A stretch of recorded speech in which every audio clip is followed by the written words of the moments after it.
It started with a smile that wasn't meant for me. A smile that was too young, too bright, and too alive to be aimed at someone who had already lived half her life.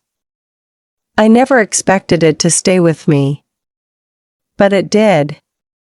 It stayed like a whisper in the back of my mind, haunting me at night, surprising me in the quietest moments of the day. And I knew from the very first glance that if I allowed myself to step closer, my life would never be the same again. Because how could I explain to myself, let alone to the world, that I was old enough to be her, and yet, I wanted her. I met her in the most ordinary way, as if fate had been hiding behind the simplest door. It was a cafe, nothing special, just a place I used to stop by for coffee when the house felt too empty. I wasn't looking for anything. I wasn't searching for anyone. I was just tired of the silence that waited for me at home. And then she walked in, with her hair messy from the wind, her laughter still lingering on her lips from something I couldn't hear. She didn't belong to the dull, gray room the way I did. She belonged to the air, to the sunshine, to the possibility of everything our eyes met by accident. Just a second, no more. But in that second, I felt seen in a way I hadn't been in years. I tried to look away, but my heart betrayed me. It kept staring even when my eyes didn't. And when she ordered her coffee and sat across from me, I felt something dangerous. It wasn't lust, not immediately. It was recognition. Like the universe had placed her there to remind me that I was still alive, still capable of feeling something beyond the dull ache of routine. I told myself it was nothing. I told myself I was being ridiculous. She was too young. I was too old. And yet, when she leaned toward me later, after some casual small talk sparked by her asking if she could borrow the chair at my table, her voice carried a warmth that made my defenses crumble. "You come here often?" she asked, smiling in a way that felt far too personal for a stranger. I nodded, but my throat was dry.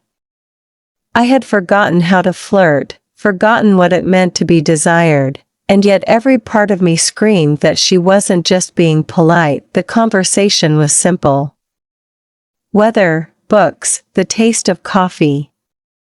But it was the way she looked at me that terrified me the most. There was no judgment, no hesitation. Just curiosity, wide and fearless. I caught myself studying her hands as she gestured, the way her fingers moved, the way her eyes lit up when she talked about the novel she was reading. I knew I should stop. I knew I should draw a line. But the truth was, I didn't want to. The first meeting turned into the second. Days passed, and somehow she found me again. Sometimes it was the cafe. Sometimes it was just outside, as if she knew my steps before I made them. And every time she showed up, I told myself it would be the last. That I would smile politely, say goodbye, and disappear back into my safe, quiet world. But I never did. Instead, I found myself waiting. Waiting for her laughter, waiting for her questions, waiting for her to choose my company when she could have chosen anyone else, and then came the night that changed everything. It wasn't planned. It wasn't supposed to happen. We were sitting in that same cafe, the world outside wet with rain, the windows fogged, the streets glowing with reflections of neon lights. She was telling me about a fight she had with her parents, about how they never really understood her, how they dismissed the parts of her that were too wild, too different. Her voice cracked when she said she just wanted someone to see her, truly see her. And before I could stop myself, I whispered, "I see you." Her eyes locked on mine. There was silence between us, heavy and electric.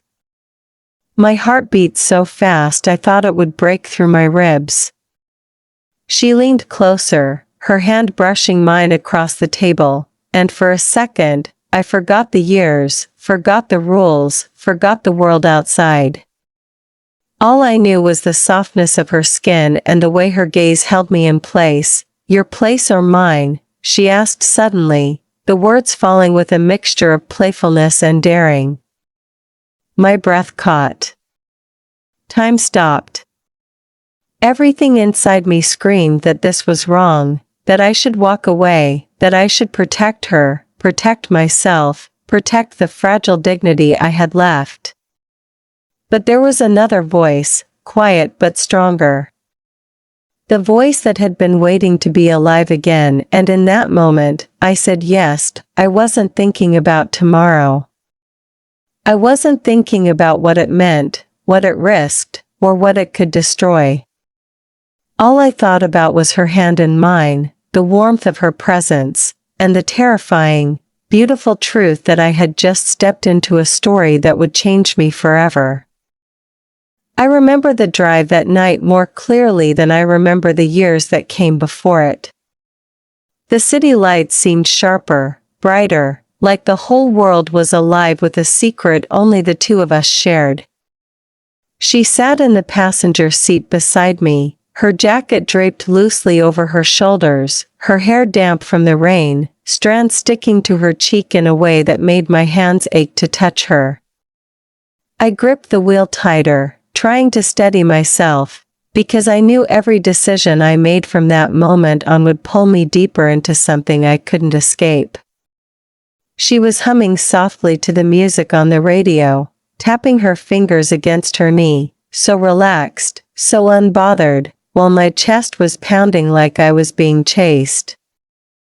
I kept asking myself why she wasn't afraid, why she wasn't hesitating the way I was. She knew I was older, she knew the difference between us, yet she looked at me as if none of it mattered. When we reached my house, I almost pulled away. I almost turned the key back in the ignition and told her I couldn't do this. But then she looked at me, not with impatience, not with pressure, just with that calm, daring certainty in her eyes, and I felt myself unravel. Inside, the silence of my living room wrapped around us, broken only by the sound of the rain against the windows. I watched her as she slipped off her shoes, as if she belonged there, as if this wasn't the first time. Her confidence frightened me. She wasn't playing the role of someone younger, lost or uncertain. She knew what she wanted, and she wanted me. I made tea, my hands shaking so much I spilled sugar on the counter. She laughed at me, not cruelly, but warmly, like she had caught me doing something endearing. That laugh loosened something in me, something I had kept buried for too long. I handed her the cup and sat across from her, staring at the steam rising between us. Every second stretched. I wanted to say something wise, something careful, but all I managed was, "Are you sure about this?" My voice cracked on the last word. She leaned forward, her chin resting on her hand, her smile soft and fearless. "I've never been more sure." Her answer stole the air from my lungs. It wasn't just her words, it was the way she said them, with a weight that told me she understood. She wasn't asking me to rescue her, she wasn't asking for promises I couldn't keep. She was asking me to be present, here and now, with her. I reached out without thinking, brushing that damp strand of hair away from her cheek, and when she leaned into my touch, something inside me collapsed. It had been years since anyone had looked at me like I was worth touching, worth waiting for, worth risking anything. That single gesture broke through the walls I had spent so long building. The night stretched on, but time lost meaning. We talked, really talked, about things I hadn't told anyone in years. I told her about the loneliness that lived in my house, how the silence had become a kind of enemy I didn't know how to fight. I told her how I had stopped believing in new beginnings, how I thought my life had already been decided. And she listened, not with pity, but with this fierce attentiveness that made me feel seen. Then she told me about her own battles, the rejection she faced, the way people dismissed her feelings, her dreams, as if being young made them less real. She spoke about freedom, about wanting to choose love on her own terms, and I realized in that moment that she wasn't running toward me blindly. She knew exactly what she was doing. When her hand slid into mine, it felt like the most natural thing in the world. My hesitation melted. There was no judgment in her touch, no hesitation in her eyes, only the pure connection of two people who had been craving something they couldn't name until now. I pulled her closer, feeling the warmth of her skin, the steady rhythm of her breathing, and for the first time in years, I felt alive. It wasn't just desire. It was something deeper, something terrifying in its intensity, something that whispered of consequences and choices I wasn't ready to face but couldn't deny anymore. Later, when she rested her head against my shoulder, the storm outside finally began to fade. I stared at the ceiling, listening to the quiet of the house that didn't feel empty anymore. My chest was full, heavy with a mix of fear and exhilaration. I didn't know what tomorrow would bring, but for the first time, tomorrow didn't scare me. What scared me was how much I wanted her to stay, how much I wanted this to last, even though I knew the world wouldn't understand. As I held her in my arms, I realized I wasn't just saying yes to her, I was saying yes to myself, to the part of me I had tried to bury for so long. The morning after came too quickly, sunlight slipping through the curtains like it was eager to expose what had happened. I woke up before she did, my body still remembering her warmth, my mind buzzing with 1,000 questions I didn't dare answer. She lay beside me, her breathing soft, her hair spread across my pillow like it belonged there. For a moment, I simply watched her, trying to memorize every detail, afraid that if I blinked, she might disappear and I'd wake up alone again, convinced I had dreamed it all. My chest tightened with something unfamiliar, something I hadn't felt in years, hope, fragile and dangerous. I made coffee quietly, trying not to disturb her. My hands trembled as I poured it into 2 cups, the sound of the spoon against the ceramic loud in the quiet room. I kept asking myself what this meant, what we had crossed into, what I had allowed. Part of me wanted to run, to protect both of us from the mess that could follow. Another part of me, stronger and more reckless, wanted to savor this new fire, to give myself permission to feel alive again, no matter the cost. She stirred awake, stretching slowly, blinking against the sunlight. When her eyes found mine, she smiled with a softness that undid me completely. It wasn't just attraction, it was familiarity, comfort, as if she had always been meant to wake up in my bed. She sat up, pulling the blanket around her shoulders, and accepted the cup I handed her. "You're quiet," she said, her voice still husky from sleep. I swallowed hard, searching for words that wouldn't betray the storm inside me. "I don't know what to say," I admitted. She sipped the coffee, her eyes never leaving mine, and then she whispered, "You don't have to say anything. Just let yourself feel." Those words echoed in me like a command I had been waiting my whole life to hear. Just let yourself feel. It sounded simple, yet it terrified me. Because feeling meant vulnerability. Feeling meant consequences. Feeling meant admitting that this wasn't a mistake, that this was real. And once I admitted that, there was no going back, the day unfolded slowly, like the universe wanted to give us time.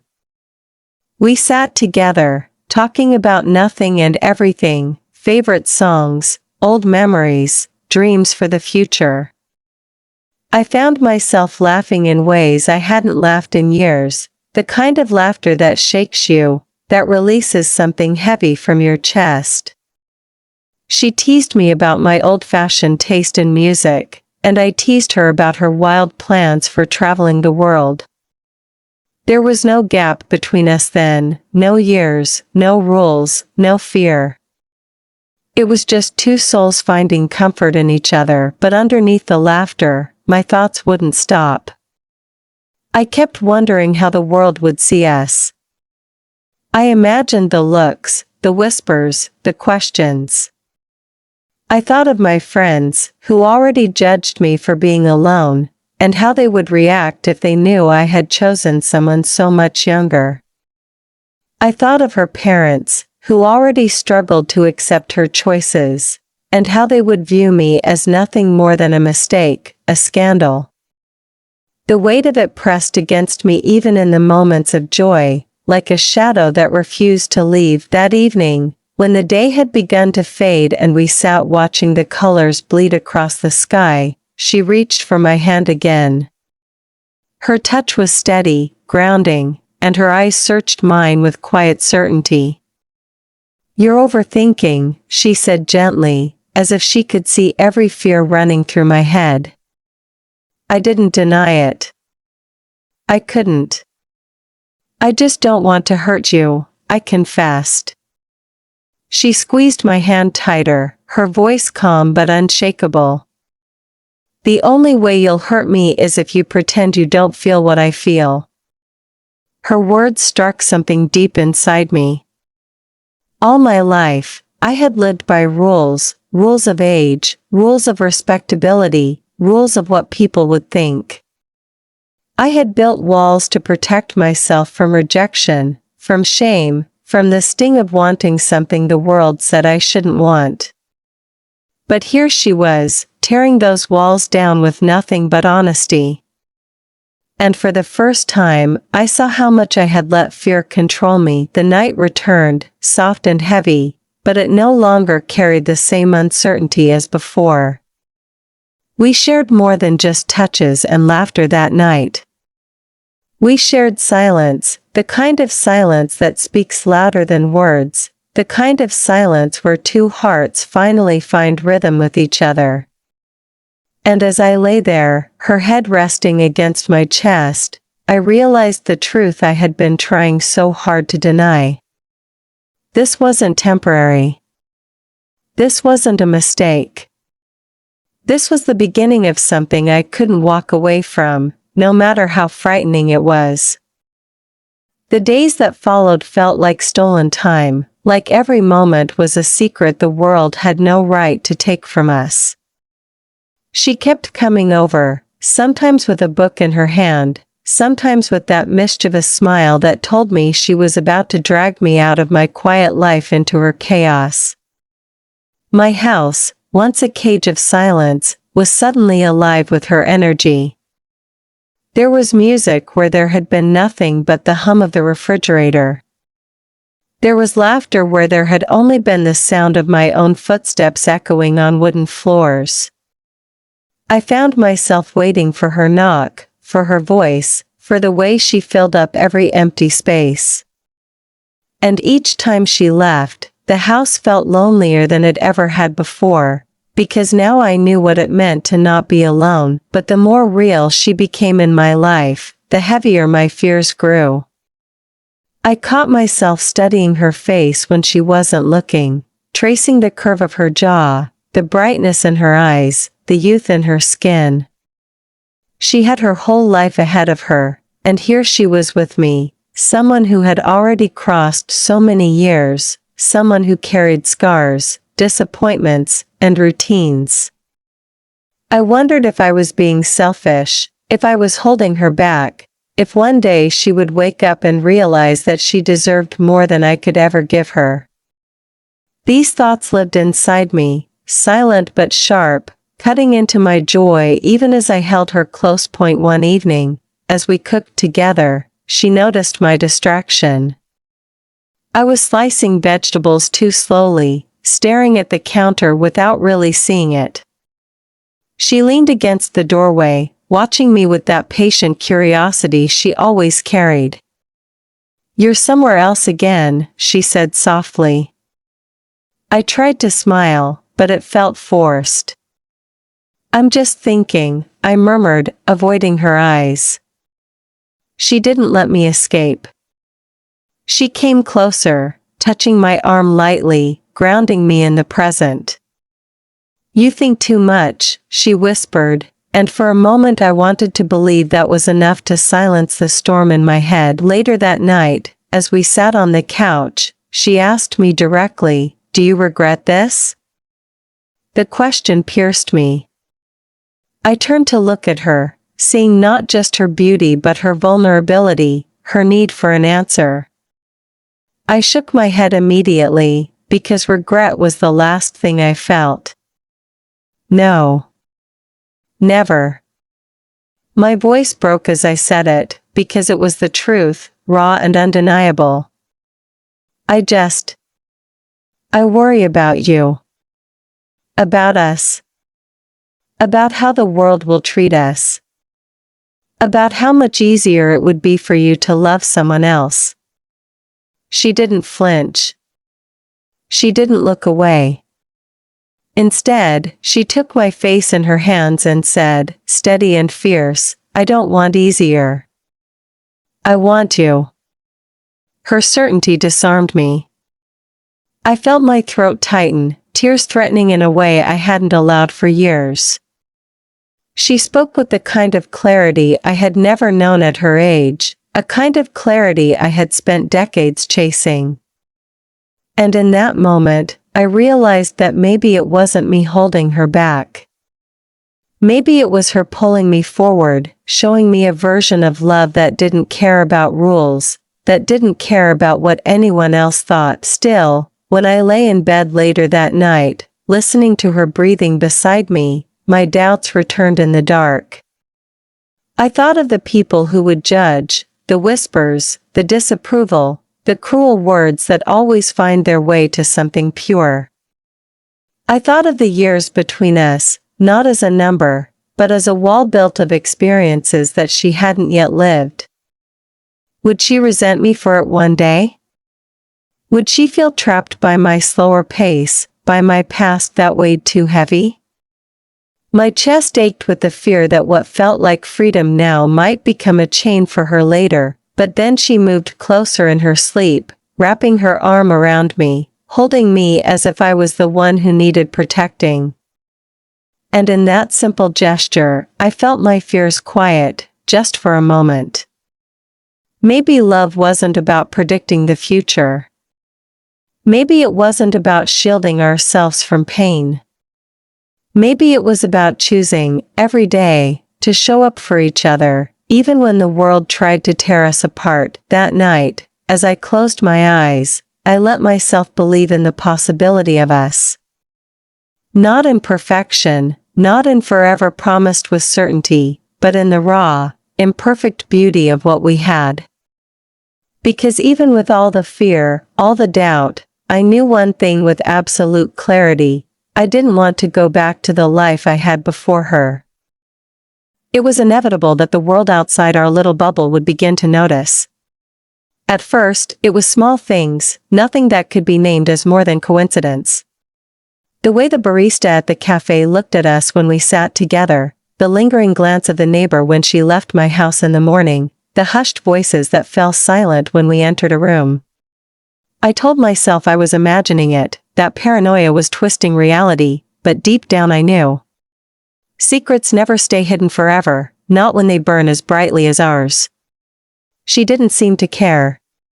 She held her chin high, her laughter unbothered, her hand brushing mine under the table without hesitation. But I noticed. I noticed everything. The way people's eyes narrowed, the way they judged, the way they quietly tried to fit us into their cruel little stories. The first real test came when we ran into one of her friends at the bookstore. A girl her age, vibrant and curious, who froze when she saw us together. I watched the way her eyes flicked from me to her, then back to me again, like she was trying to piece together something unbelievable. She forced a smile, greeted us politely, but there was a shadow in her expression I couldn't ignore. After she left, I waited for her to say something, to laugh it off, to ease the tightness in my chest. But she stayed quiet for a long time until finally she whispered, "She'll probably tell everyone." My heart sank. I wanted to shield her, to protect her from the weight of gossip, from the harshness of judgment, but I knew I couldn't. That night, I lay awake, the ceiling above me blurry with shadows. She slept beside me, her hand resting on mine as if anchoring me to the moment, but my mind wouldn't quiet. I thought of all the battles she would have to fight because of me. I thought of the whispers in her circle, the cruel jokes, the way people would reduce what we had to nothing more than scandal. I thought of the older women I had known who lived in fear, hiding who they loved, and wondered if that was to be her future too, if I was dragging her into a darkness she didn't deserve. My chest ached with guilt. When morning came, she noticed the heaviness in me. Over breakfast, she put down her cup and said, "You're pulling away." I wanted to deny it, but the truth was written all over my face. "I just don't want to ruin your life," I said quietly. Her gaze was sharp, unwavering. "You're not ruining my life. You're giving me something real." Her words shook me, but they didn't erase the fear. I tried to explain, fumbling through thoughts of age, of judgment, of futures uncertain. She listened patiently, then leaned across the table, her hand covering mine. "Do you want me?" she asked, her voice low but steady. The simplicity of the question stunned me. "Yes," I whispered without hesitation.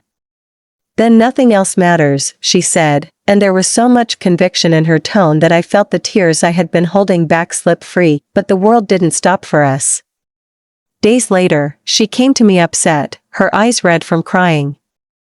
"They're talking," she admitted, her voice breaking.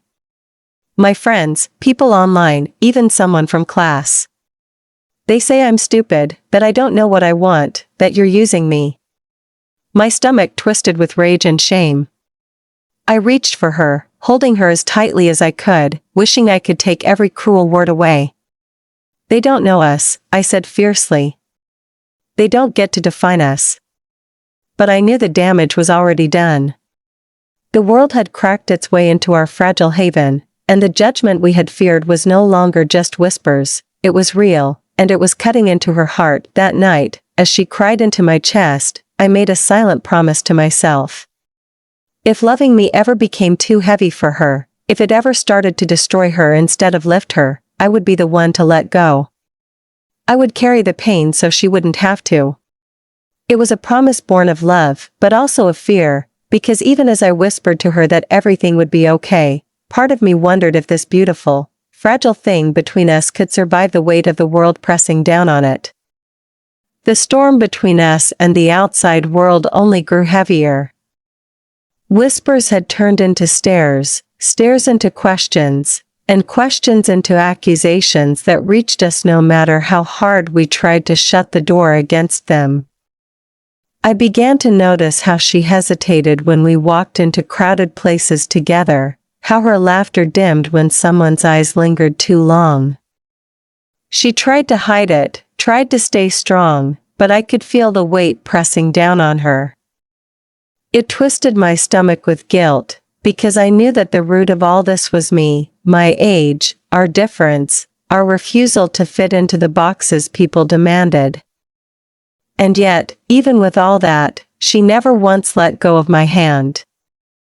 She held it tighter, as if daring the world to pry it from her. One evening, she came over after a long day, her eyes swollen, her body tense. I could tell she had been fighting battles I wasn't there to see. When I asked her what happened, she broke down, finally letting the tears fall. "My parents found out," she whispered, her voice trembling. My heart froze. She explained between sobs how they had read messages on her phone, how they confronted her, how their anger had spilled over into cruel words she could barely repeat. They told her she was confused, that she was throwing her life away, that I was manipulating her. They called me a predator, a mistake, a shame. Each word she repeated pierced me deeper than any wound I had ever known. I held her as she cried, my arms around her fragile body, my lips pressed against her hair. I whispered that none of it was true, that she was strong, that she was allowed to love who she wanted. But inside, I felt myself breaking. Because part of me feared they were right, not about their cruelty, but about the future they painted. Could I really give her the life she deserved? Could I stand in the way of her family's acceptance, of her dreams, of the simpler happiness she might find with someone else? My love for her was fierce, but so was my fear of destroying her. In the days that followed, the tension between us thickened. She tried to act like it didn't matter, but I could see how hurt she was. We still laughed together, still shared touches that burned with passion, but in the quiet moments, her eyes carried a sadness she couldn't hide. One night, as we sat on the couch in silence, she finally said it. "Do you regret saying yes that first night?" Her voice cracked on the words, and my heart shattered. I turned to her, cupping her face in my hands, forcing her to meet my gaze. "Never." "Not for a second," I told her, my voice firm even as tears burned in my eyes. "But I regret that the world is cruel to you because of me." She shook her head fiercely, pulling my hands down to her chest so I could feel her heartbeat.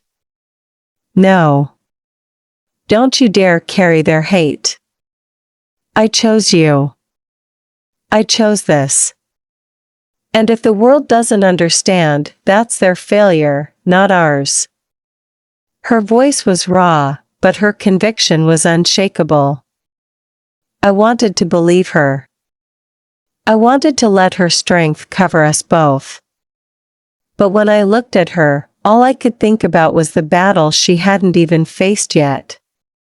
She was young, full of dreams, full of life, and here she was clinging to me while her own family turned against her. That night, after she fell asleep in my arms, I stayed awake staring at the ceiling.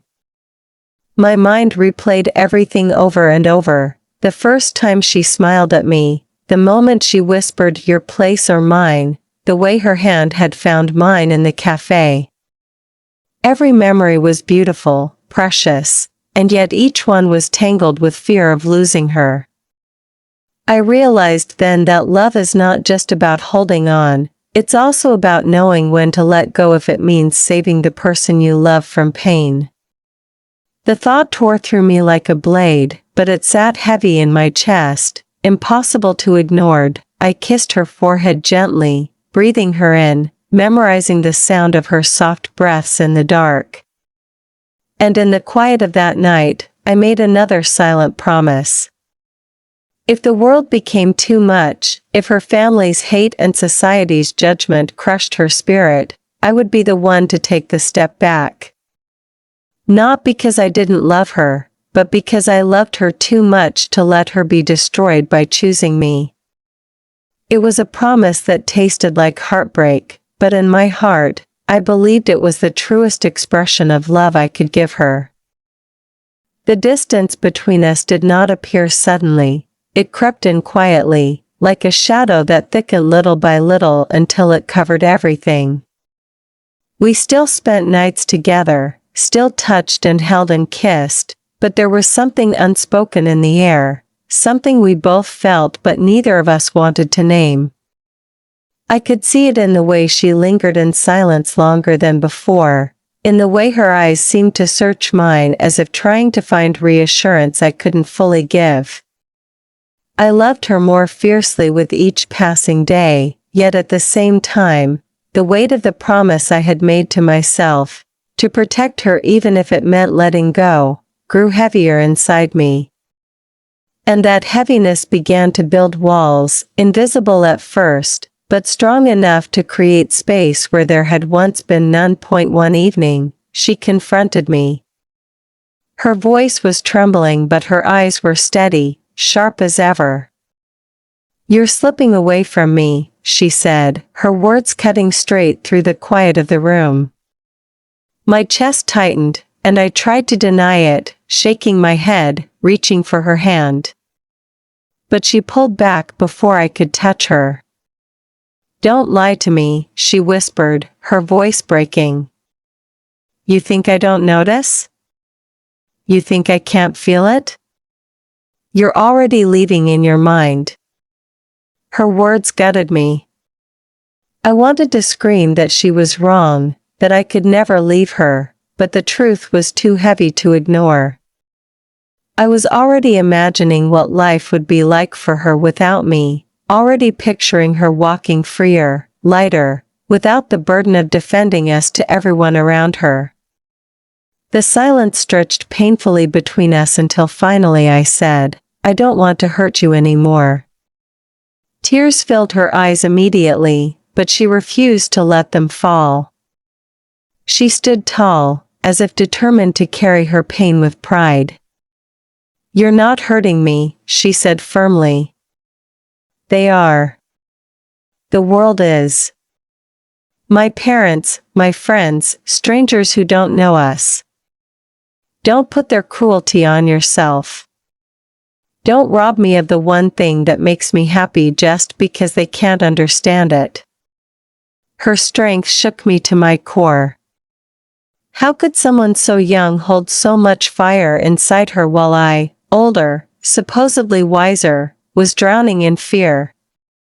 I reached for her then, unable to stop myself, and this time she let me pull her close. I buried my face in her shoulder, my tears finally escaping as I whispered apologies against her skin. Apologies for being afraid, for doubting us, for letting the world seep into what we had. She held me tightly, stroking my back, her voice steady even though I could feel her trembling. "I don't need easy," she murmured. "I just need you." But the days that followed didn't erase the cracks. The pressure from her parents grew worse. They began calling constantly, demanding she come home, threatening to cut her off if she didn't end things with me. Each fight left her drained, and I hated myself for being the reason she cried at night. She tried to hide the pain from me, but I saw it in her red eyes, in the way she smiled through the hurt, in the way she collapsed against me when she thought I wasn't paying attention. The guilt ate at me like a poison. One night, she returned from another argument with her family, her face pale, her voice hollow. She told me they had given her an ultimatum: walk away from me, or lose them forever. The words hung in the air like a sentence we couldn't escape. She looked at me then, her eyes wide and searching, and for the first time, I saw fear in her that she couldn't mask. "What if they're right?" she whispered, her voice breaking. "What if I'm throwing everything away for you?" The question sliced through me, even though I knew it came not from her heart but from the pressure crushing her. I wanted to fight for us, to tell her that love like ours was worth every sacrifice, but my throat locked. Because deep down, I wondered the same thing. What if I was stealing years from her, years she might later regret? What if loving me now meant losing everything else she could have had? My silence was an answer I didn't mean to give, and I watched her face crumble as she realized I couldn't promise her the certainty she craved. That night, we lay in the same bed but felt worlds apart. Her back was turned to me, her body tense, and though I wanted to reach for her, I froze.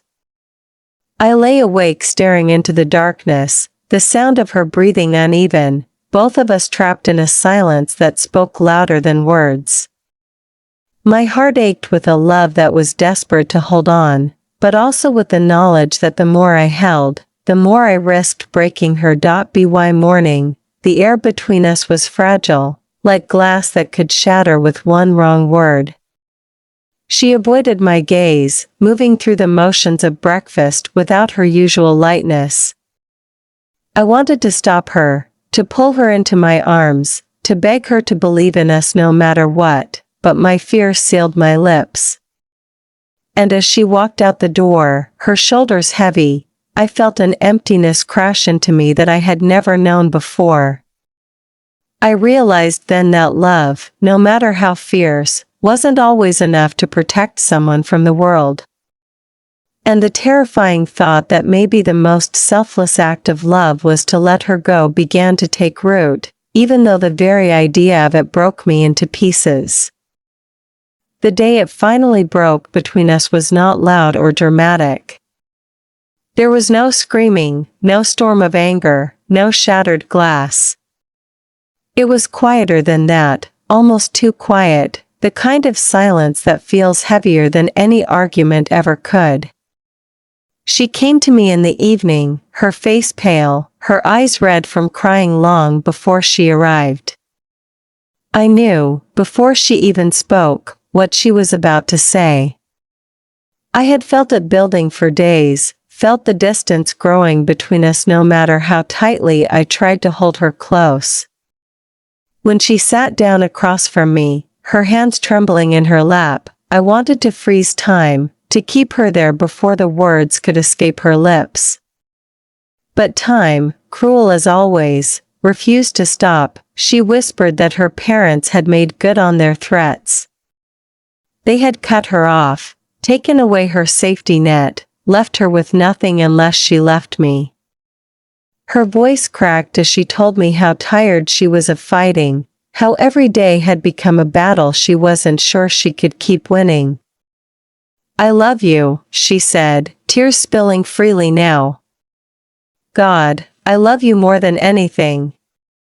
But I don't know if I'm strong enough to lose everything else.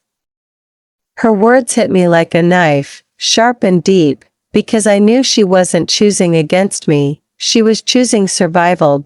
I wanted to beg her to stay, to promise that we could make it work, that love was enough to shield us from the cruelty outside. But in that moment, staring into her broken eyes, I knew the truth. Loving her meant wanting her happiness more than my own. And if her happiness meant letting her walk away from me, then that was the love I had to give her. My throat burned, my chest ached with a pain I didn't know how to hold, but I forced myself to nod. I understand, I whispered, even though the words nearly killed me. She collapsed into my arms then, sobbing like her heart was breaking apart piece by piece, and mine shattered right alongside hers. I held her tightly, rocking her gently, memorizing the shape of her body against mine, the sound of her breathing, the scent of her hair. I tried to carve the moment into my memory because I knew it would be one of the last. We didn't speak much after that, because there was nothing left to say. Words couldn't patch the cracks the world had carved into us. That night, we lay together for the last time. Neither of us slept. Instead, we held on as if holding tighter might stop the morning from coming. She kissed me with desperation, her lips trembling, and I kissed her back with all the love I had left, pouring every ounce of myself into those final touches. There was no passion in it, not the kind we had before. It was something deeper, something mournful, like two souls saying goodbye while their hearts still clung to each other. When dawn finally crept through the curtains, painting the room in pale gold, I felt the finality of it settle in my bones. She left quietly, her suitcase by the door, her eyes swollen but determined. I walked her out, each step heavier than the last. At the door, she turned to me, her voice shaking. If the world were kinder, I would have spent my whole life with you. My heart cracked open at her words, and I kissed her one last time, tasting both love and loss. In another world, I whispered, we would have been free. She nodded, tears falling again, and then she was gone. The silence that returned to my house was unbearable, louder than it had ever been before.